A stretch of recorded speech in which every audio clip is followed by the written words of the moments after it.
Okay pa? Okay. So once again, anako gadod ako napasalamat una anato labaw magagahom kay diin ikaduha na nato usab ka tuig na taghatagan kita ng maradyaw na panahon kaya nangagi mintin kita taguyan. So sikan anako dako napagyugpo sa ato hara ni kagabhion Antidura na kuya iban sa mga runner-ups. And of course, nag-usab ako na pagtahod sa ato workaholic municipal mayor, the Honorable Ramon Beltran Mundano, iban usaban na ato the vice mayor, Santa Olvis Mundano, bisan waya usab diri ang ato distrito, SB member, kanangkaan, so sa ato kasing-kasing jaong kita, sa ato kasing-kasing jaong siya. O dili sa nako ikalimod na naato very supportive, dynamic na barangay captain, Honorable Joel E. Oclarit iban sa mga barangay official na ini present. And of course, sa ato mga young leaders of Barangay San Isidro, hindi na nato SK Chairperson RDP, Mr. Mordino iban sa ijang council. And of course, isang nato ikalimtan ang very supportive na DepEd and Chapel President Ma'am Jane Mordino and Ma'am Aida Minel. So sa tanan-tanan na inidinhi, hilabi na, ako sa pagdating sa tanan, purok president, purok official, na diin amoy naghatag ng strong foundation ng barangay San Isidro na nagmalambuon ang ato barangay na diin kita nagsaulog ng 68 katuig ng barangay San Isidro. Sa tanan, mga bisita na inidinhi, BSW, Lupon, o ang ato mga tanod, and most especially ang ato former district nurse, Ma'am Sol, ako nakita na inidinhin. So sa tanan-tanan mula mo dito, congratulations Barangay San Isidro and happy 68 nan adlaw ng San Isidro. So once again, maradyaw na duyom dato tanan. So isa ang ako taas diri amuan ang pag-close na ato programa ni ato araw ng Barangay San Isidro. So before nako i-close ang ato program mula ko dito, isa ka selebrasyon ang adlaw ng Barangay San Isidro, dili kita kuman moabot kun waya ang ato mga sinaona na mga leader. Gani kun atong hinumduman, dili kita nagikan sa Barangay San Isidro kay gani ang Barangay San Isidro nganlan kaniadto nan Baryo Mainit or else daang lungsod. Pero na will known kaniadto ang Barangay San Isidro daang lungsod. Sa unoy rason natagnganlan ang Barangay San Isidro sa una nan Baryo Mainit or daang lungsod. Tungod kay tuig 1904 ang mainit na himong baryo dinhi sa land area ng Barangay San Isidro. And of course, pag-abot forward 1906, ang mainit na himo sa ng lungsod under Agusan Province, pero after 6 months tagbalik ang land area sa ako pamang Surigao del Norte. So ano yung rason na ako tagbatbat 1931 all place na deklara ang municipality ang mainit na dahon sa current site kuman. So 1931 nagsugod sab na well known na ang Barangay San Isidro tagnganlan kaniadto na daang lungsod. Ang usab tagnganlan ng Baryo Mainit tungod sa mga panghitabo.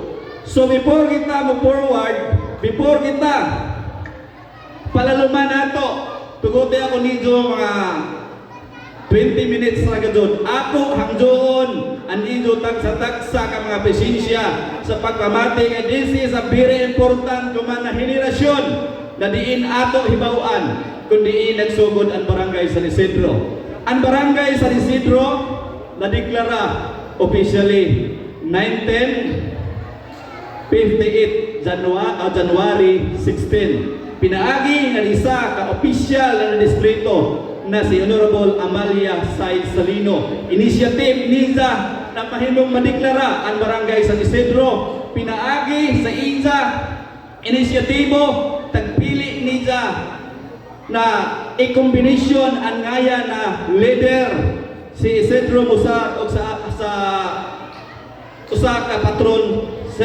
San Isidro. So dinhi nagsugod sa na ang barangay San Isidro amo ini ato kuman present Tagnanlan. So adisir kita no abot jaon ako pasalamatan ang tanan pamilya kung ini pa man dinhi ang tanan na nag-leader o naghawid ng ato barangay gikan sa sinauna pa. So ako batbaton, ako pasalamatan kay diindili kita moabot ini na ato matud pa nakapot nakauswagan kun waya sila mahimong maradyaw na leader, maradyaw na pamilya. Ibalik lang taon nako 1950 adunay isa ka leader nga gikan sa pamilya nan mga upon. Tagnanlan kini kaniadto Kapitan Teniente del Barrio Juan Upon. Pag-abot sa 1955 sa pamilya na sab ng mga Naldusa. Tagnanlan ni Teniente del Barrio Sotero Ogay Naldusa.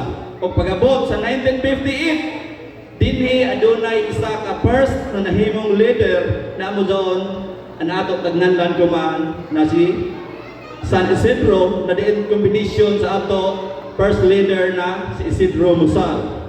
So dinhi usab nagsugod na bahin ang tulo ka mga sityo sa barangay San Isidro pagkahuman sa pagkadeklara. Nabahin ang barangay San Isidro, sityo Kanangkaan, Sitio Pirada, and Sitio Tagayan. So daon nagrepresent ko man Rosal, Sunflower, Sitio Kananggaan kaniadto. Sitio Pirada nagrepresent ko man Purok Roses and Purok Orchids. Sitio Tagayan nagrepresent sa upat ka purok kuman Purok Kalipayan, Purok Sampagita, Purok Lili, and Purok Santan.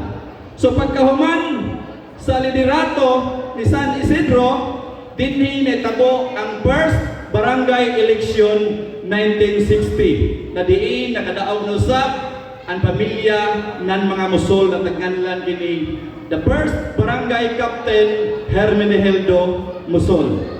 Then pag-abot sa 1965 gikan usab sa pamilya ng mga Morbido na Tagnanlan kini Kapitan Oxencio Morbido. O forward ta sa 1978 gikan usab sa pamilya ng mga Mosca na diin Tagnanlan kini Kapitan Diosdado Banson Mosca Sr. O pag-abot sa 1984 usar-usab ka batan-on na nahimong leader na diin subok walandungon kay 2 months ra isa panerbisyo kay diin sa manmed na kamatayon. 1984 kung nagadumdum ka mo gikan gihapon sa pamilya ng mga Musol. Tagnanlan ni Barangay Captain Rosito Logan Musol.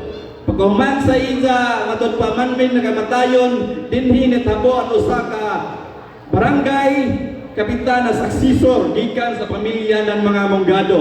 Tagnanlan ni Barangay Captain Saksisor Virgilio Langgeng Monggado Sr. Pagkaupot sa isa termino, salamat sa mga nakadumdum.